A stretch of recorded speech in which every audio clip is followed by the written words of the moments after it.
On episode 351 of the 40 Plus Fitness podcast, we meet Jimmy and Christine Moore and discuss their book, Real Food Keto. You can find the full show notes for this episode at 40plusfitnesspodcast.com/351. Have you decided you're ready to make a change? To reclaim your health and fitness? The 40 Plus Fitness podcast is here for you. I'm your host, Alan Meisner. I'm an NSAM certified personal trainer with a specialization in corrective exercise and fitness nutrition. Let me be your coach as you find your way on your health and fitness journey. All right, let's go. Our guests today are Jimmy and Christine Moore. Jimmy, you probably know, he is an author, he is a speaker, he is a podcaster. In fact, his podcast, Livin' La Vida Low Carb, is probably, if not the longest running, within the top 5 longest running health and fitness podcasts out there. He's been doing podcasting for longer than I've known about podcasting. And actually, Jimmy was part of the reason I started kind of on a low carb paleo approach. He was one of the first influences to help me get healthy and fit.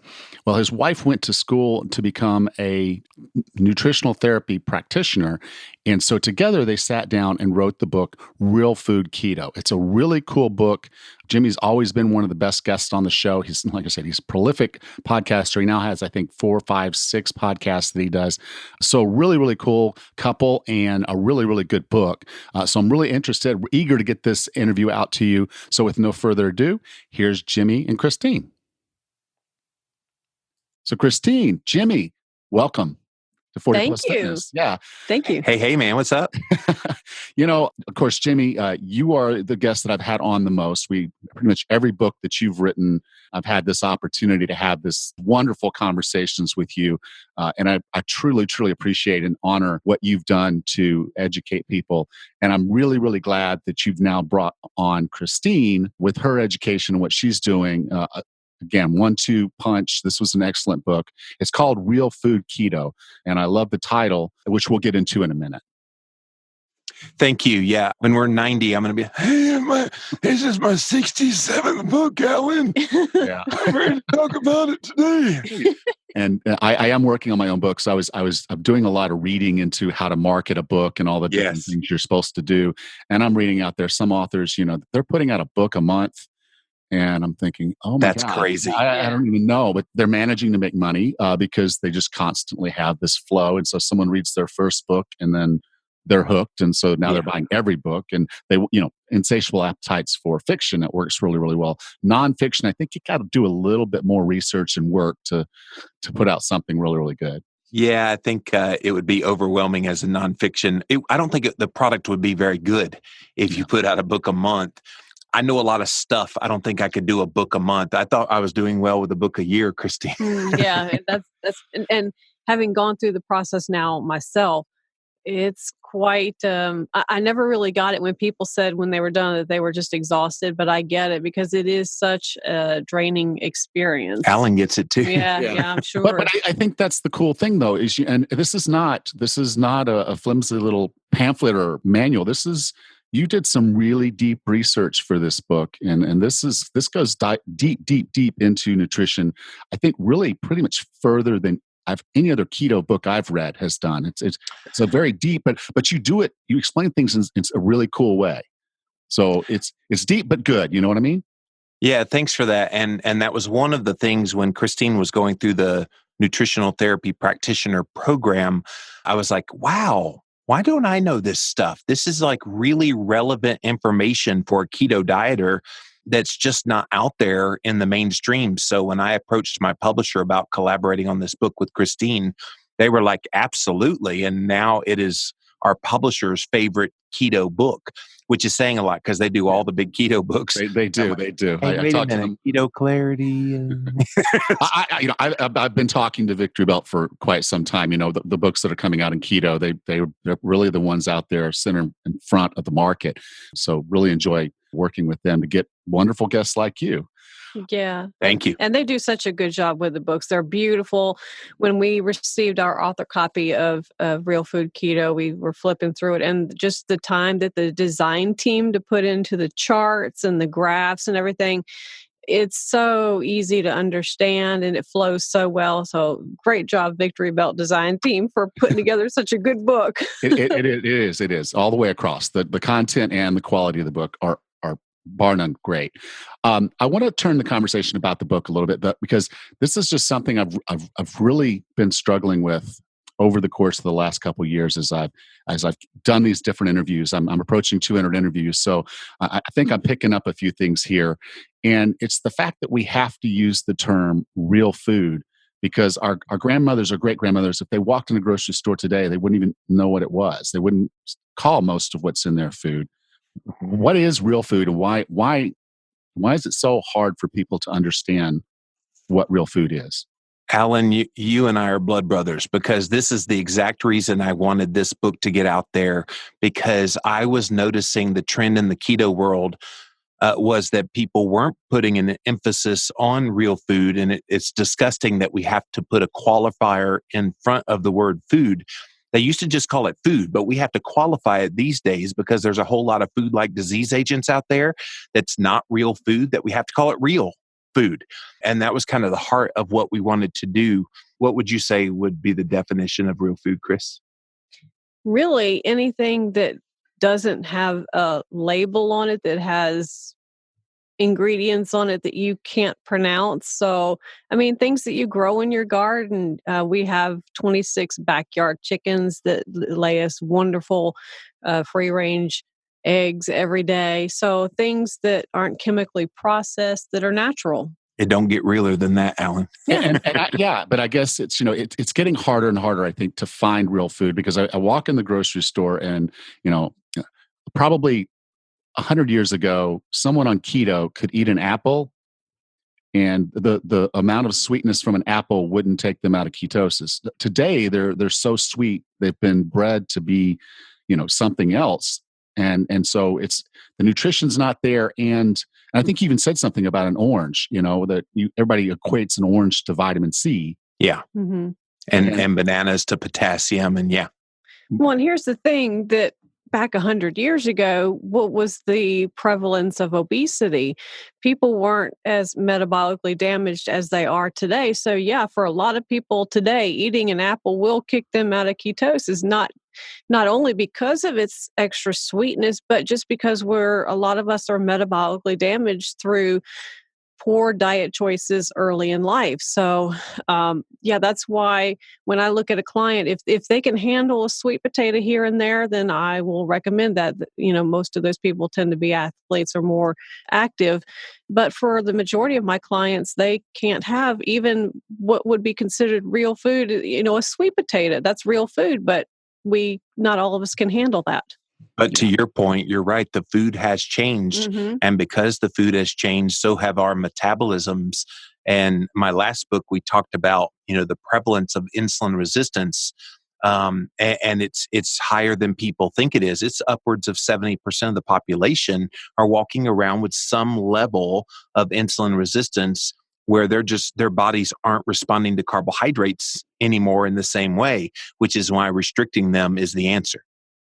And I completely agree. And I always encourage folks. I'm like, look, just go down to your farmer's market, and there you're going to meet the guy who's raising the chickens when you get the eggs. You're going to meet the lady who runs the farm where they pick that produce that morning. So this is not industrial. This is not fertilizers and all this stuff. And that's why it looks, the tomatoes aren't as pretty as what you're getting, or as firm, or able to take things, because they're just the way tomatoes are supposed to be.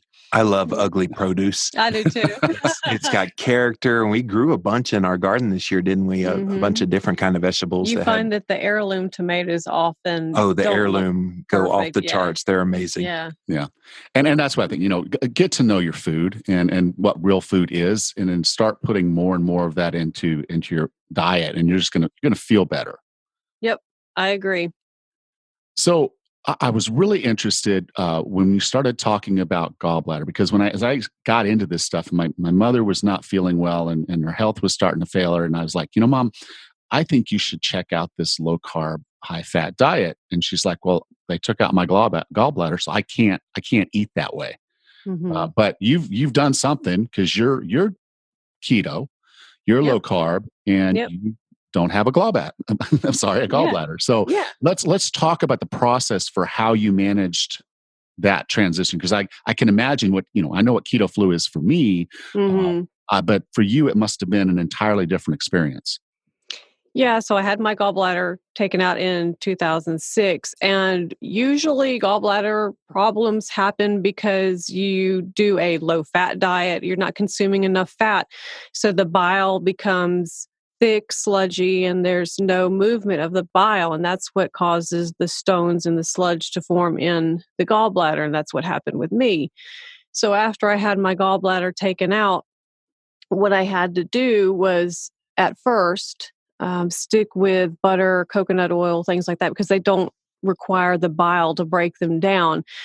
When I see my clients, I tell them that I want to have them have a healthy mix of fats. We need that to have a healthy immune system and for other reasons. But what I tell my clients is 60% monounsaturated fats, 30% saturated fats, and 10% polyunsaturated fats. So when I had my gallbladder taken out, I had to stick with mostly the butter and coconut oil, which are your saturated fats. But I did include monounsaturated and polyunsaturated in small amounts. And over time, my liver learned how much bile to produce. And so I could add more and more of those things. Once I graduated from the NTP program, I learned, well, going through it, I learned the importance of digestive enzymes and even HCl supplementation. So that's what I do now as well. I take digestive enzymes and bile salts to kind of aid in the digestion of those fats because it can be difficult. It took me about a year before I was able to get my fat up to where I like to have it in my diet. And now she eats more than I do. Well, and you had all that detailed in the book, as at least as far as saying, okay, I knew I needed the stomach acid problem, but you had ulcers. Hmm. So you had to heal the whole ulcers first. And I think a lot of times people get ahead of themselves and they want to Yes. solve the problem, but they've got to look at the whole underlying structure of what got us here and what needs to, maybe even the order with which we find Hmm. those little healthy steps. So I really like that you shared that part of your story, that it wasn't just an A to B step. You had to go through a lot of incremental steps to get to a point where you could fix your health. Well, and Alan, what happens too often is people start keto and then they experience some of these digestive health problems and they go, man, that keto thing sucked, not realizing they had an underlying issue that needed to be resolved for keto to work well. So hopefully this book helps clear up some of those misconceptions about keto not working. Maybe keto worked fine. It was just that they didn't fix their digestion first. And Abs- one thing that I like to tell my clients too is when we're making changes, specifically in the keto diet, oftentimes they will experience these things, but these are kind of reactions that your body's going to have. It's perfectly normal for some of these things to happen. You just have to get past those things. But like Jimmy said, a lot of times there are underlying conditions, and most of the time it's a digestive disorder that needs to be addressed before they can properly absorb and digest these fats that they're eating. Okay, and like I said, you had all this in the book, and it's so it's really really cool I think to use this book as the start of your research to understand your digestion, to understand how you can go about getting into keto if you have issues like this. So really really cool. I loved all of that. Thank you. Now, one other thing you had in the book, and as I went through it, I was like, man, I want to print this out and post this on my wall. It was the 17 ways to optimize your diet and lifestyle right now. Hmm. Would you mind going through those? Yeah, so I'll go through some because I think, yeah, there's quite a few here, but one of them is to eat seasonally. We don't think about eating our food in season. And for me, I'm a big strawberry lover, and Yeah, those you are. those strawberries are not usually available in the winter time. So they naturally grow in warmer times. So eat your food seasonally. Our bodies were not meant to have certain foods year round. And so that's a big one. And then we like to tell people to purchase their food from local sources. So support your local farmers. I mean, that will help get the word out about real food, and it supports these people that are growing real food. I mean, so many micronutrients are in these real whole foods, and we need to be eating more of this to get our bodies to be, I guess, more healthy, get the nutrients that it needs. Include some raw veggies in your diet. Now, if you have digestive issues, this may be a problem because raw vegetables can be a little bit harder on the digestive system. So if you do have digestive issues, then what I suggest you do is cook your vegetables in a slow cooker. So that way it's not as hard on the digestive system. But once you heal your digestive system, try to incorporate some raw vegetables in your diet. By the way, we made this list of 17 things, Alan, because we know there's some people, their personality is, all right, I don't want to get through the whole book before I figure out what I have to do. So give me some things I can start working on now. And then maybe I learn about why I'm doing those things later.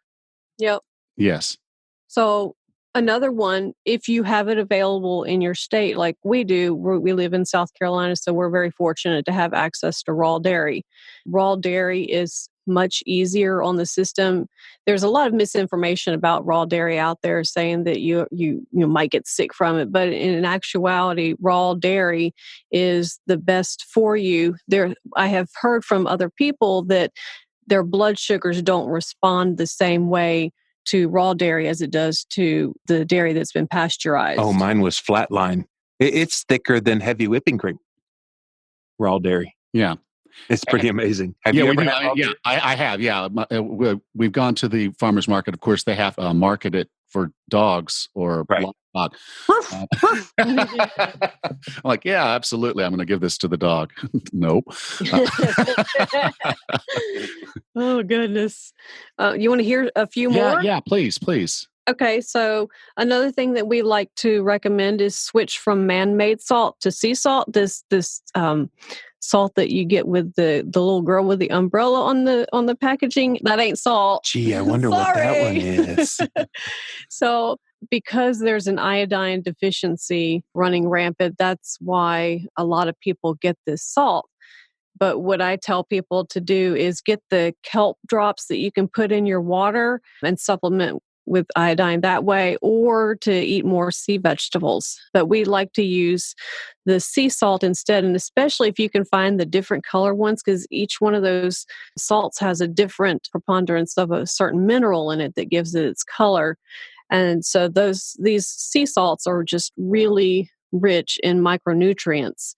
Fermented foods is another big thing for most people. Probably fermented foods seems very intimidating. And then that's why when we teamed up with Maria Emmerich, we wanted her to include a couple of recipes on how to make fermented foods in this book, because it can be really easy and you only need a small amount with each meal to kind of help improve your gut health. If you have gut health issues, I would recommend starting out very slowly, because this can kind of increase some of the symptoms that you have, like bloating and extra gas, things like that. So just if you know you have digestive issues, then start out slow with these things.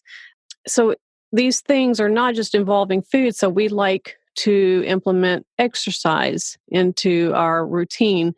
And we have a very good friend, Daryl Edwards, who does the primal play movement. And he just basically teaches you to get outside and play like you did when you were a kid. Have you ever interviewed him, Alan? I have not, but he's now on my list. Okay. And let me know how I can help connect you, because he is an amazing guy, amazing interview. Yes, he doesn't like the word exercise. He's British, so he sounds cool. Yeah.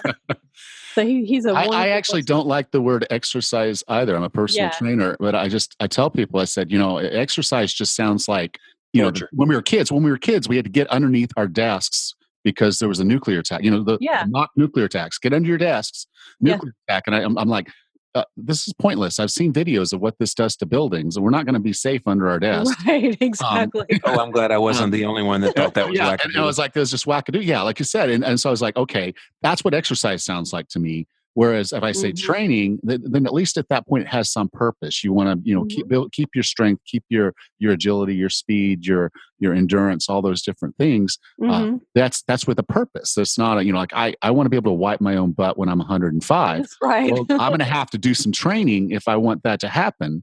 And so that's, to me, it's more purpose driven training rather Yeah. than calling it exercise or a workout.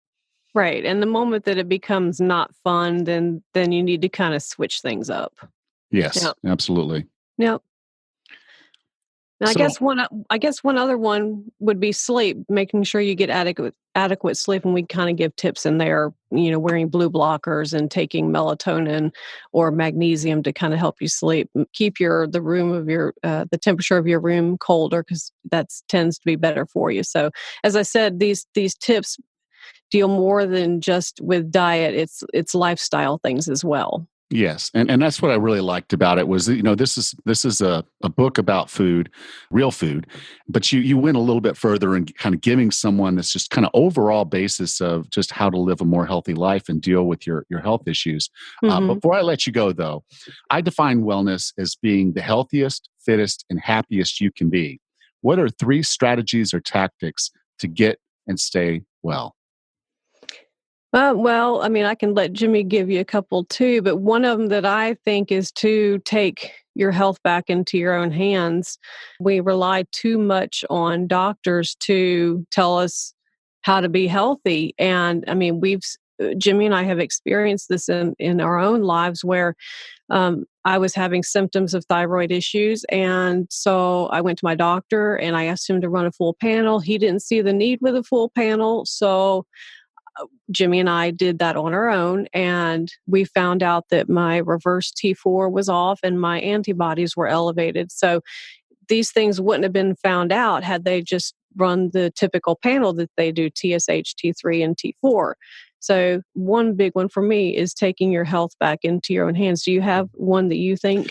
Oh, that's my favorite one, the one you took. Oh, I'm sorry. And I call that being an empowered patient. I think one thing that's been impressed on me more and more, Alan, in the last few years, kind of watching the way our culture has shifted over to this really kind of ugliness, the Mm, contentiousness that's out there, be it in the nutrition world, even politics, wherever you are in your facets of life.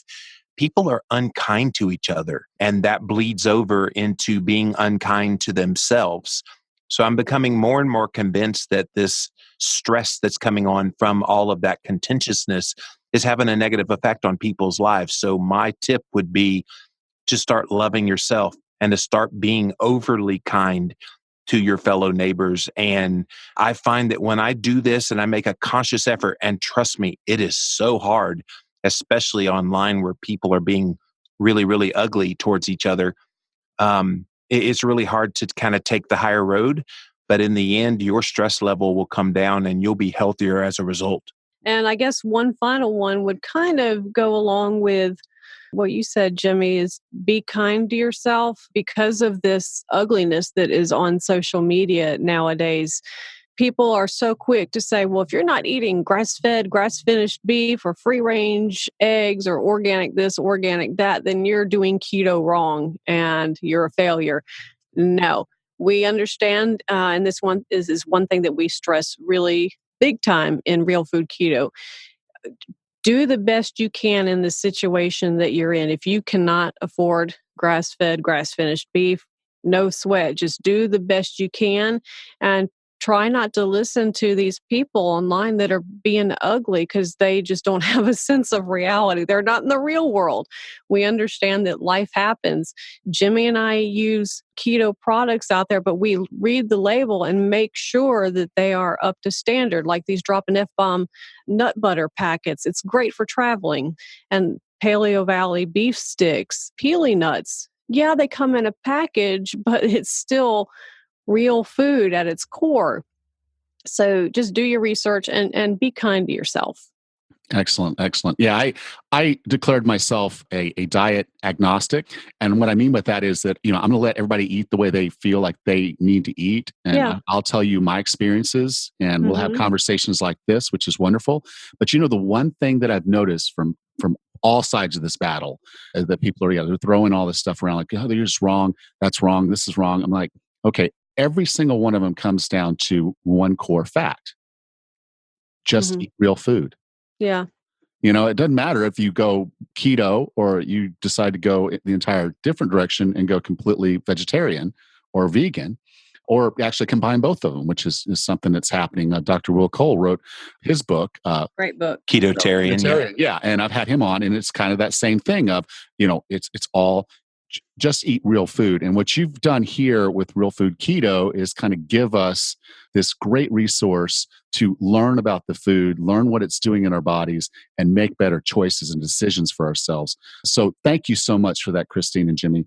Oh, thank you. Dude, you are in my head because I have hammered this message over the past few years that we have more in common: paleo, primal, locavore, vegan, vegetarian, and keto. We all have more in common than we have disagreement. And yet, who argues the most about which diet's better, yada, yada. Meanwhile, all of these sad diet eaters, they just sit back and go, yeah, I'm going to eat my popcorn watching the show, you guys, because Yeah. this is not interesting to me at all. And I think if we coalesced around the real food message and brought people in, it would be so much more attractive and we could make people more healthy in the end. Absolutely. So if you wanted someone to get in touch with you, they wanted to learn more about what you're doing over there, where would you guys want me to send them? So I have a website, rebootingyournutrition.com, and that's, you can send me a message there and I'll write back to you. And Jimmy has lots of places, but Yeah, so we have a website for the book, realfoodketo.com, where we're going to update various interviews we're doing like this one, and a book tour that we hope to do in the early 2019. And of course, I'm at livinlavitalow-carb.com, or you could Google Jimmy Moore. The first 3 pages is all my stuff. Well, you can also go to 40plusfitnesspodcast.com/351, and I'll be sure to have all of those links there. So Christine, Jimmy, again, thank you so much for being a part of 40 Plus Fitness. oh, thank you for having us. Thanks, Alan. I'll see you at the next book. Absolutely.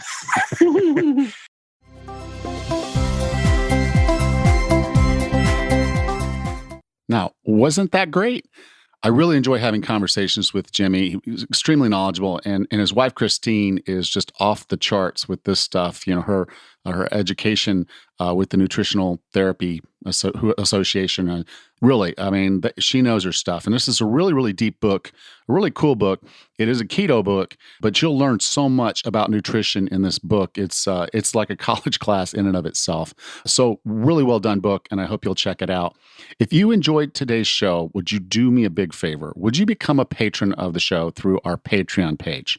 Basically works like this. You basically pledge whatever, $1, $2, $4, or whatever. I got other tiers up there where I'm offering little perks. So, you get something for being a part of this thing. It's not just a thank you for your money, see you later thing. There are some perks to this thing that I really want you to check out. If you'll go to 40plusfitnesspodcast.com/Patreon, and that's spelled Patreon. Patreon. So 40plusfitnesspodcast.com/Patreon. And just pledge what you can. Just $1, a couple dollars, $4. I just put $4 as a base level because that works out to $1 or less per show. And I hope you do think that the value of this show is there. And the money I'm getting off of this is not going to make me rich. Obviously, you can see it's not a huge amount of money anyway. It's enough money to help me pay the people that help me do this show. So I do pay an audio processor a monthly fee. I pay for the transcripts to be done, and that's on a per hour basis. I pay for hosting of both the media file and the website. I pay for email services and a lot of other things. A lot of what's built around this are all a part of the funding of this show, and it adds up. It really is. It really isn't as cheap as I thought it was when I was going to get into this. But I love doing it. I'm going to keep doing it. But I really would like to have you as a part of the team to support the show and help it keep getting better and better. And again, that's 40plusfitnesspodcast.com/Patreon. Thank you. Next time on the 40 Plus Fitness Podcast, we meet KJ Landis and discuss her book, Happy, Healthy You. Until then, have a happy and healthy day.